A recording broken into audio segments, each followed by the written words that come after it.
Once a week, I read books to children as part of United Way's education program. Reading to a child creates links between language and literacy. It creates a bond between grown-up and child, and believe it or not, it prepares them for a better academic future.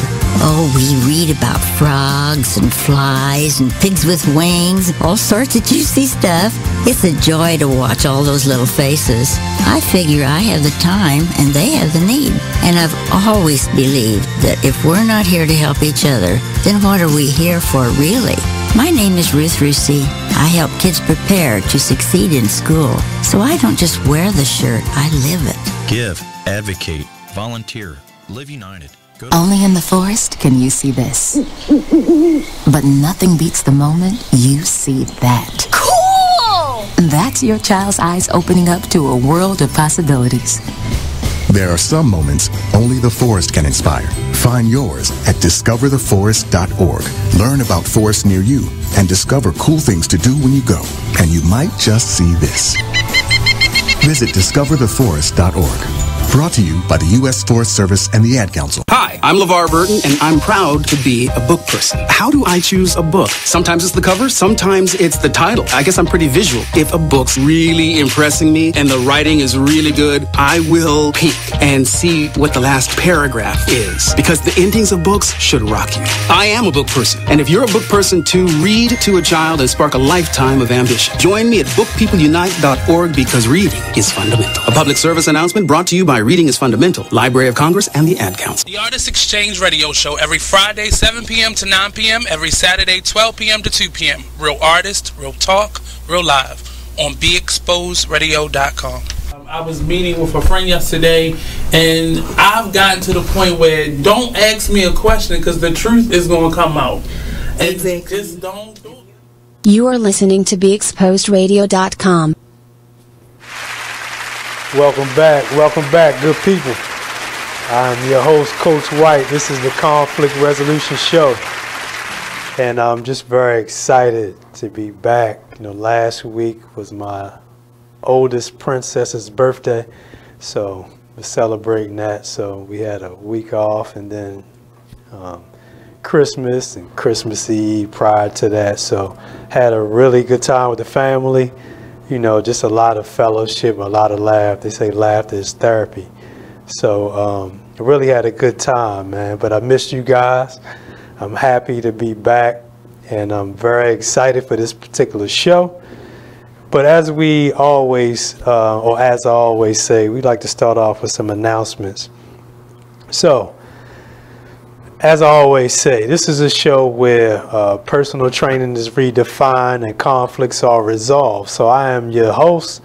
I am your holistic personal trainer. So sometimes there are cases where people don't understand everything that is identified with the ministry. So the radio show is an extension of the ministry. But this ministry was founded on the greatest two commandments. Love the Lord your God with all your heart, mind, soul, and strength. So there's no greater way to show our love for God than to be obedient to Him. But there's also another way, multiple ways that we can demonstrate our love for Him. One is taking care of the bodies that He gave us. So a lot of what I do pertains specifically to personal and group fitness. So just making sure that you understand stewardship in that regard, how to take care of your bodies, to make sure that you're eating the right things. Eating to live is very important. And not just training with a goal to have this summer body and things of that nature, but making sure that training is a lifestyle, because stewardship is forever. So we got to make sure we keep that intact. So that's a major part of this ministry. The other thing that is specific to this ministry are the training assessments. Some people don't really need a personal trainer. So one thing that I do is check in with you from time to time, because everybody needs a person to hold them accountable. And that's all a big part of being a follower of Jesus Christ and being a part of a community of believers, that accountability factor. So some people don't necessarily want a personal trainer. They just want somebody to check in with from time to time, look at how they're training in comparison to their goals, and to give them something to add to or take away from their training so that they can hit the mark. So that's one of the other services of the ministry. The other part is conflict resolution coaches. So the second part of the greatest commandment is to love your neighbor as yourself. So what I found over the years in holistic personal training is that people fluctuate with weight. Weight in and of itself, weight management, is a conflict. So I found that some people stress eat. Some people are not eating enough as a result of grief or you know, just different struggles in life. So it is my job as your conflict resolution coach to get to the root of what those issues are so that you maximize your stewardship. And I hope that makes sense. So a part of what I do is the personal conflict resolution coaching and also the group conflict resolution coaching, which is also coupled with weekly journal assessments, conflict journal assessments. So everybody is exposed to conflict. Conflicts exist no matter where we go. The question is, are you getting to the root of those conflicts? Are you dealing with your conflicts biblically? So that's one thing I do as your coach. And I just wanted to take a moment to explain some of the services and how the ministry operates. So if anything that I shared is interesting to you, or if it will be beneficial, I encourage you to send me an email. My email address is Darrell White, that's D-A-R-R-E-L-L White, like the color white, .CRS, as Conflict Resolution Services, @gmail.com. So that's darrellwhite.crs@gmail.com. Shoot me an email, let's talk about it, and let's figure out how I can be a blessing to you.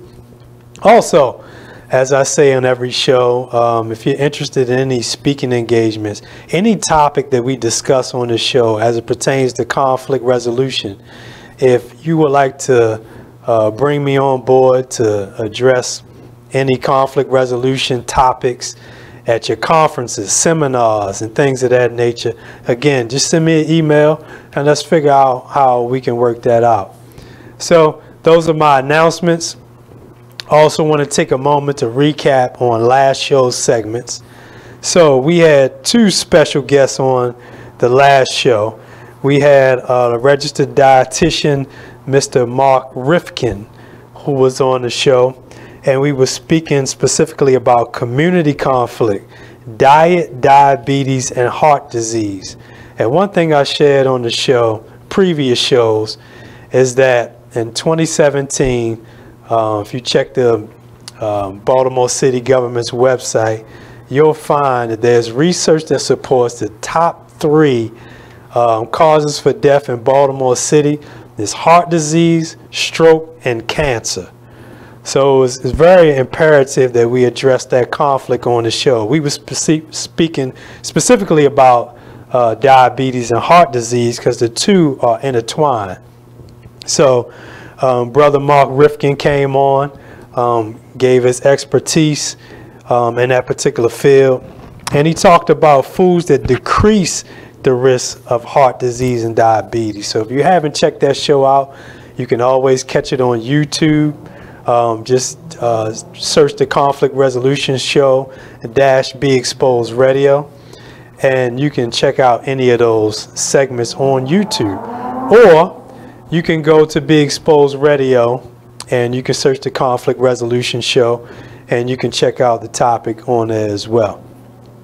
We also had Sister Roxanne Chin on. Roxanne and I go back a long time. We worked together previously. And she was talking about intrapersonal conflict, specifically self-forgiveness. She went on to talk about why it's important to forgive yourself and how self-forgiveness behaves. So that was a very, very important topic, particularly around the holiday times. We as believers in Jesus Christ believe that our sins are forgiven through him. So is nobody more self-sacrificial that walked the face of this earth. And self-forgiveness is very important. It impedes us. It stops us from moving forward. It stunts our spiritual growth.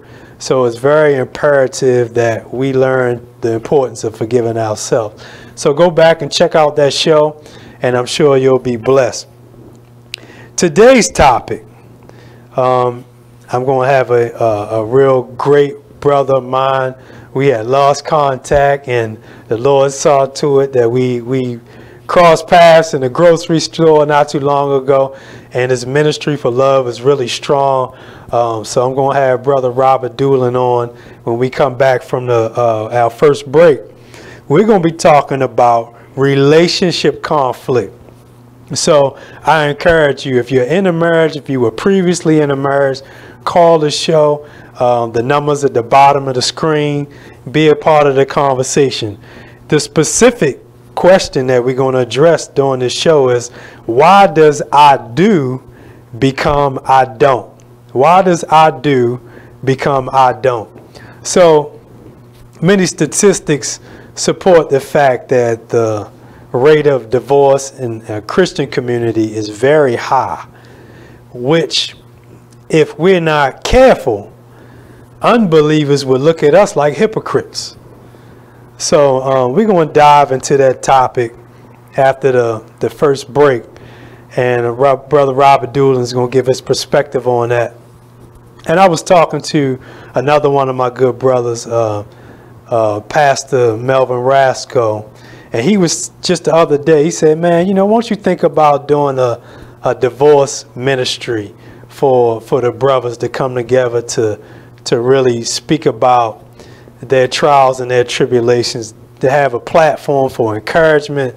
And I told the brother, that sounds really exciting.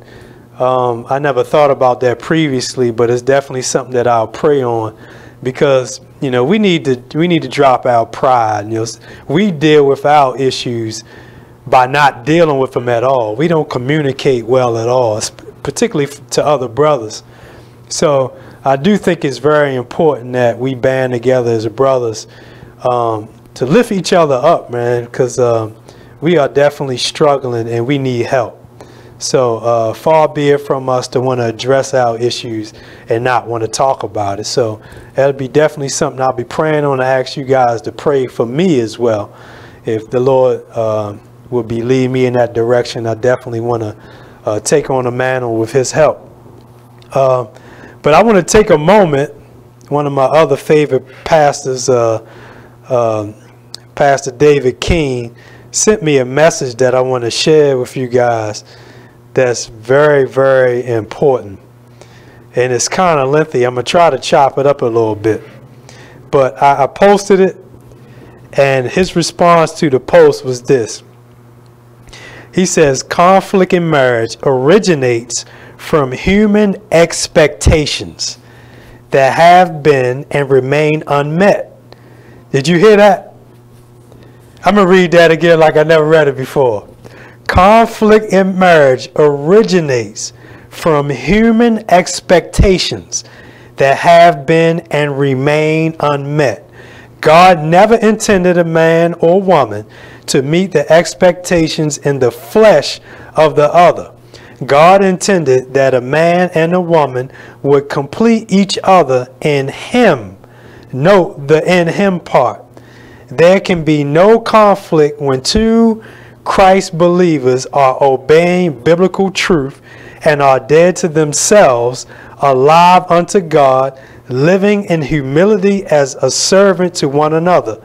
The problem arises when one or both fail to die to themselves and refuse to take up their cross daily, as Paul teaches. It is then that life becomes about themselves and not about Christ in them, the hope of glory.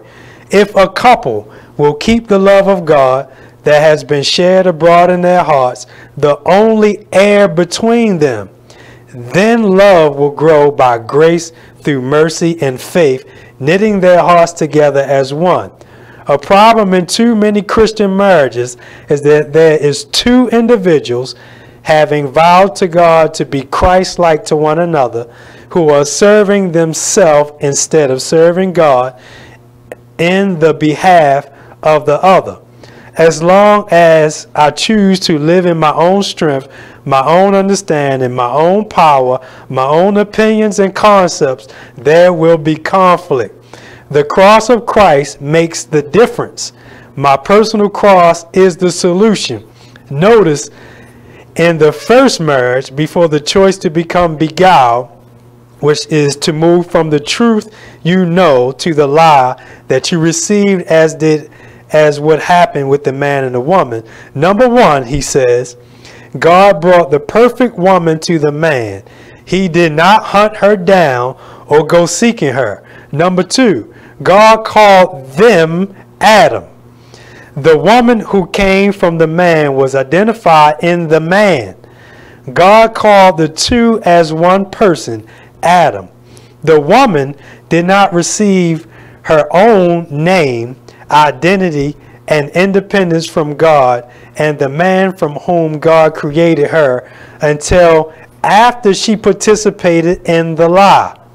Ever since the fall in the garden, individuals have been seeking individuality in their marriages instead of the command of God to be as one as he and the Father are one through the Holy Spirit. He says that is biblical marriage counseling 101. So chew on that for a minute. We're going to go to a break. Look, I'm so excited. We'll be right back with Brother Robert Dulin. Stay tuned to the Conflict Resolution Show.